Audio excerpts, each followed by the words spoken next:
Zvachim Dafain résumé. La graisse d'une nevela et d'une trefa, la Torah dit que c'est taor. Et la Gemara explique que le pasuk vient nous apprendre que le issour de nevela et de trefa, il s'ajoute sur le premier issour de la graisse. Donc celui qui mange la graisse interdite d'une nevela ou trefa, ou d'une trefa, donc il aura deux avérotes. Premièrement, le issour chelev de la graisse. Deuxièmement, issour nevela ou bien trefa. Selon Rabbi Yehuda, qui pense que même si on fait la shrita une trefa, elle reste tmea. Donc il s'agit, pour se rappeler, il s'agit d'un volaille. Maintenant les volailles, ils ont une touma de betablia quand on les avale. Si on leur a pas fait la shrita. Maintenant si on l'a vu, il fait la shrita, c'est taor. Si on a fait la shrita et qu'on a trouvé que le volaille en question, il était taref, il avait un problème. Selon Rabbi Meir, c'est taor, selon Rabbi Yehuda, c'est tamé. Qu'est-ce que Rabbi Yehuda apprend du pasuk trefa? Il vient nous apprendre justement que si c'est taref, eh bien, c'est tamé. Selon Rabbi Meir, qui pense que c'est taor, qu'est-ce qu'on apprend du mot trefa du pasuk? Puisque, sachant que la trefa, le pasuk qui dit que celui qui mange il est tamé, il mentionne aussi la trefa. De là, Rabbi Meir apprend un ekesh entre la trefa et la touma générale du nevela d'un volaille. De la même manière que la trefa, elle est de partout trefa, son issour, il est égal aussi bien à l'intérieur de la zara qu'à l'extérieur du Beth Amikdash. De la même manière, on apprend de là que dans quel cas la nevela, elle a une touma, que dans un cas où le issour, il est égal à l'extérieur qu'à l'intérieur. Ça vient exclure si on a fait la shrita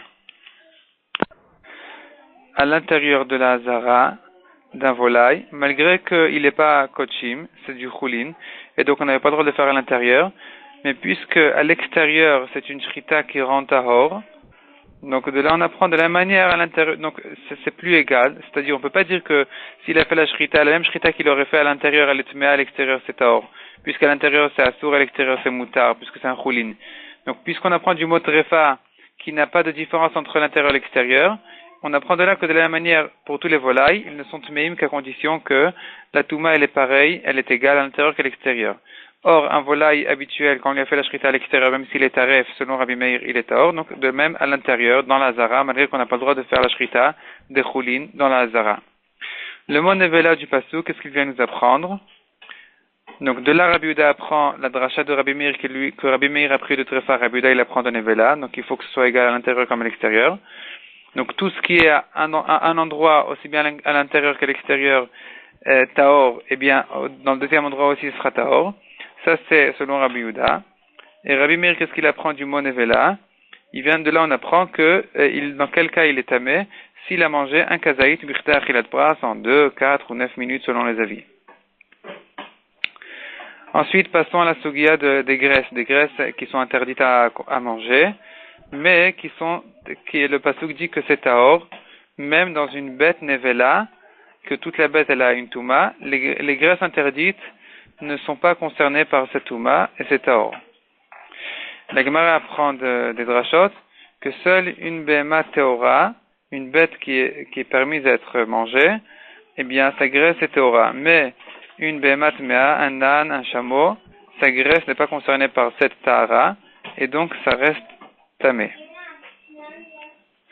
Et la dracha, elle est que seule dans une behema teora qui peut être des fois taref et des fois kasher, c'est là où la Torah dit que la graisse est teora, tandis qu'une behema tmea, où la question ne se pose pas si c'est taref ou pas taref, eh bien là-bas, tout le temps, la graisse est tmea.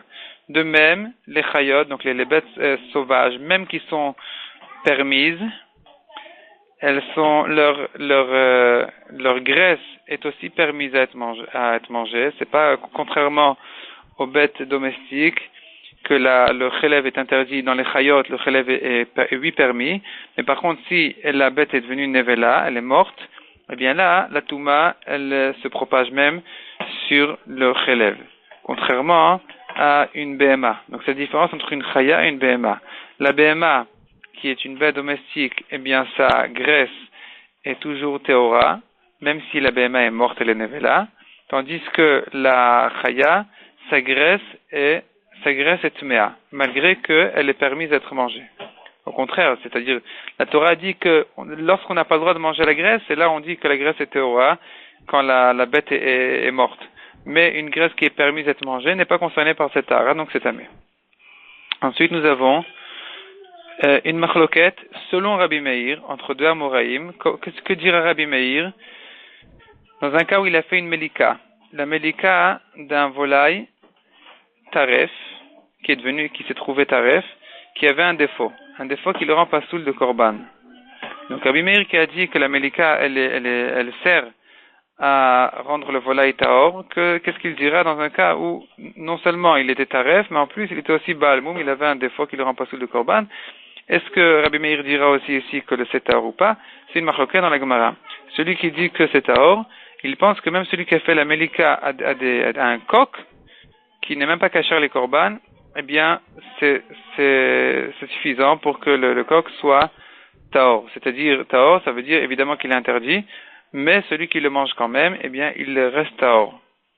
La Gemara reste en safek concernant la chèvre, celui qui a cassé la nuque d'une chèvre. Est-ce que on compare ça à la melika pour dire que c'est taor ou pas? Mais en ce qui concerne la gla roufa, c'est-à-dire qu'on lui a cassé la nuque, et cependant elle est théora parce que c'est considéré comme un korban, et puisqu'on lui a fait la samitzva comme il faut correctement, donc c'est taor, c'est-à-dire que celui qui va la manger n'est pas tamé, malgré qu'elle est interdite. Et même si on lui a fait la shrita, alors que la mitzvah elle a dû casser la nuque, elle est aussi théora, comme la Gemara l'apprend des drachot, tandis que si elle est morte d'elle-même, elle est tmea, mais sa graisse est théora.